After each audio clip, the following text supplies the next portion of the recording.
I wanted to share with you one of my favorite data sources that I rely on all the time when I'm doing strategic research or digging in for consumer insights. Today, I'm talking about the CMO survey.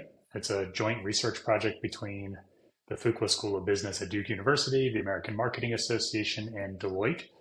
Twice a year, they go out and poll thousands of CMOs or high-level marketing executives across a wide variety of industries, and they talk about what they're seeing in their organizations, what they're seeing in their marketplace, and then the survey compiles all of that into a top-line report that they publish, available for free at the cmosurvey.org website.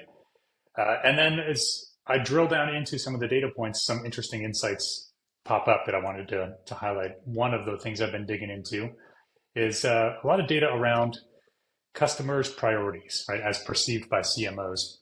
The survey itself presents the data to us in a very data-rich, dense, tabular format, but it's a lot more impactful when you extract it, put it into a simple chart like this, and then trend it over time. So I went back 6 years, pulled each of the semi-annual survey data responses for this particular question, and because it's consistent, I was able to trend it and look for patterns that might indicate some shifts in consumer priorities or preferences, both before COVID, during COVID, and more importantly, currently after COVID. So taking a look at our chart here, there's a few things that might pop out to you that I wanted to highlight. I'm going to extract these into a larger blog post on our website, but wanted to share what I'm finding early on.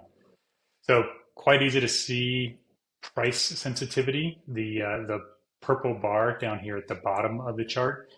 Price sensitivity actually dropped quite a significant amount during the COVID pandemic period, but it's rebounded since then to its previous levels.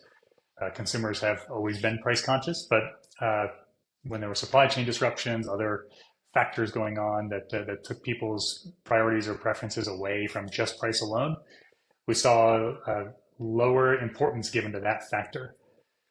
Comparing that to something like the product quality or service quality that we see here in this purple or magenta bar, that has consistently been one of the highest ranked factors, one of the largest consumer priorities that CMOs are looking at. And it's only increasing, right? In recent years, it has only gotten to be a stronger input and signal for what CMOs are placing their budgets, their marketing performance, and their strategies into. So product quality, service quality, of course, has been and will be number one.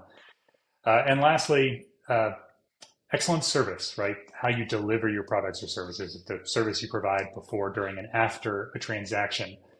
That's the salmon colored bar here. That's interestingly declining over time.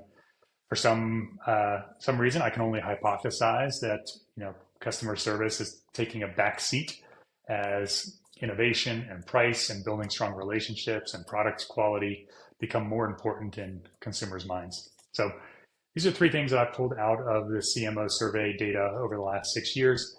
Going to be expanding on this again in a blog post coming up. So keep an eye on this space. Happy to share more as I dig in. Take care.